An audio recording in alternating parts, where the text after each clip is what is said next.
बिस्मिल्लाहिर्रहमानिर्रहीम। मैं डॉक्टर इमाद हूँ। मालथूजियन थ्योरी ऑफ ह्यूमन पॉपुलेशन के कंसेप्ट के तहत दुनिया की आबादी हर 25 साल बाद डबल हो जाती है। यानी कि आज अगर दुनिया की आबादी 8 अरब है तो आज से 25 साल बाद यही आबादी 16 अरब के करीब हो जाएगी। अब जब आबादी डबल हो जाएगी तो इसमें इंसानों की खुराक के लिए जो अजनास हैं उनकी कमी पैदा हो जाएगी, और इसके अलावा जो ज़री ज़मीन है वो भी ऑक्यूपाई हो जाएगी, वहाँ पे भी रहायशी कॉलोनियाँ बन जाएंगी। आबादी के डबल हो जाने की वजह से और मौसमों की तब्दीली की वजह से इंसानों के लिए खुराक काफ़ी कम हो जाएगी आने वाले वक्तों में। तो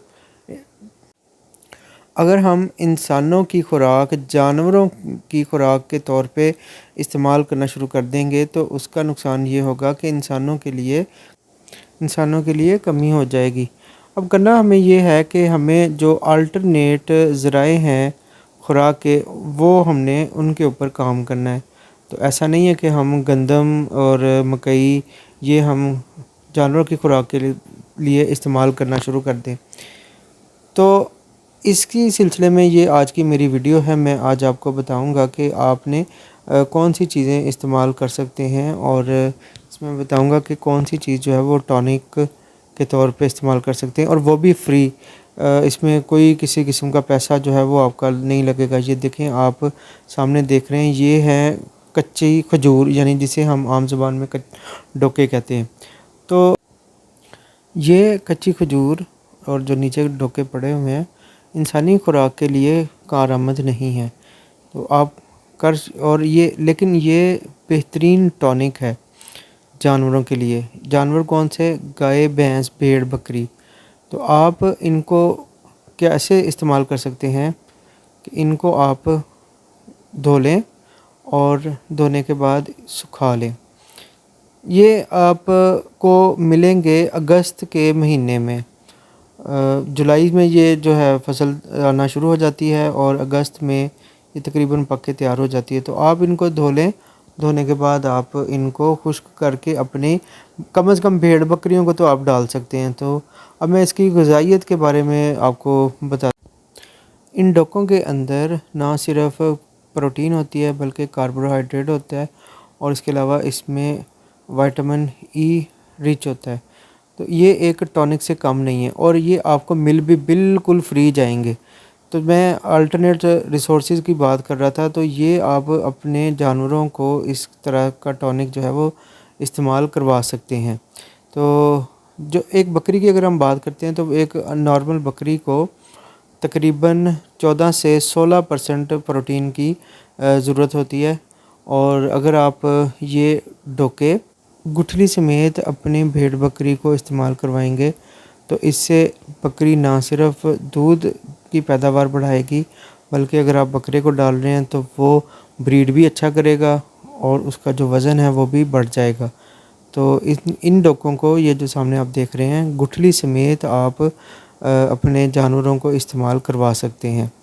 तो इसमें जो ग़िज़ाइयत है वो बहुत ज़्यादा है, और इसकी कीमत जो है वो बिल्कुल मुफ्त है। अगर हम साइंटिफिकली इसकी ग़िज़ाइयत की बात करते हैं तो एक बकरी को कार्बोहाइड्रेट जो कि दूध दे रही होती है उसको 70% चाहिए होते हैं, और अगर आप 100 ग्राम तक एक अपनी बकरी को ये डोके या कच्ची खजूर खिलाते हैं तो उससे 97% इसमें कार्बोहाइड्रेट इसको मिल जाते हैं। प्रोटीन इसमें थोड़ी सी उस तरह से कम होती है, तो प्रोटीन अगर 100 ग्राम में से 2 ग्राम जो है वो मिलेगी, 2% जो है वो प्रोटीन इसमें से मिलेगी। लेकिन जो कार्बोहाइड्रेट्स हैं और उसके अलावा जो दूसरे मिनरल्स हैं वो भेड़ बकरी को अपनी ग़िज़ाइयत पूरी करने के लिए मिल जाएंगे इसमें से। और देखें, कीमत इसकी कोई भी नहीं है, बिल्कुल भी सिफर है। आप जाएं खजूर के नीचे जो वेस्ट है वो उसको लें, साफ़ करें और उसको खुश्क करके अपनी बकरी को खिलाएं। देखें, अगर ये गीली होगी इसमें फंगस लगने का ख़तरा है, इसलिए इसको आप खुश्क करके खिलाएं। अच्छा, खुश्क करने का एक फ़ायदा और भी होगा नाजरीन, खुश्क करने से जो इसकी न्यूट्रिशन प्रोफाइल है वो बेहतर हो जाए। ناظرین، اگر ہم ان گراؤنڈز پہ کام نہیں کریں گے تو ہم بہت پیچھے رہ جائیں گے. ہمیں متبادل ذرائع ڈھونڈنے ہیں اور ہمیں جو خوراک ہے وہ انسانوں کے لیے بچا کے رکھنی ہے. اور اس کے علاوہ ہمیں کچھ جینیٹکس کے اوپر بھی کام کرنا پڑے گا، بکری کی اور جو گائے ہے اس کی، کہ ہمیں جو پر اینیمل پروڈکشن ہے اس کو انکریز کرنا ہے، نہ کہ پر نمبر آف اینیملز ہم نے انکریز کرنا. اگر ہم انڈیا اور پاکستان کی بات کرتے ہیں تو ہمارے پاس نمبر آف اینیملز بہت زیادہ ہیں، لیکن پر اینیمل ہمارے پاس جو ملک پروڈکشن ہے وہ بہت کم ہے. تو ہمیں انہی گراؤنڈز کے اوپر کام کرنے کی ضرورت ہے کہ ہم اپنے جو آلٹرنیٹ سورسز ہیں ان کو یوٹیلائز کریں، اور اس کے ساتھ ہم اس پہ کام کریں کہ ہمارے جو جانور ہیں وہ ان کی جو پر اینیمل پروڈکشن ہے وہ انکریز کرے، جو گروتھ ہے وہ انکریز کرے. اور ہمیں جو ہے جو روایتی طریقے ہیں ان سے اب ہمیں تھوڑا سا ہٹنا پڑے گا.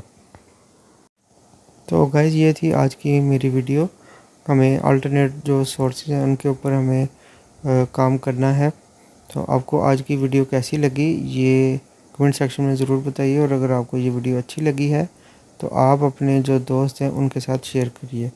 ملتے ہیں کسی اور نئی اچھی ویڈیو کے ساتھ، تب تک کے لیے اللہ حافظ.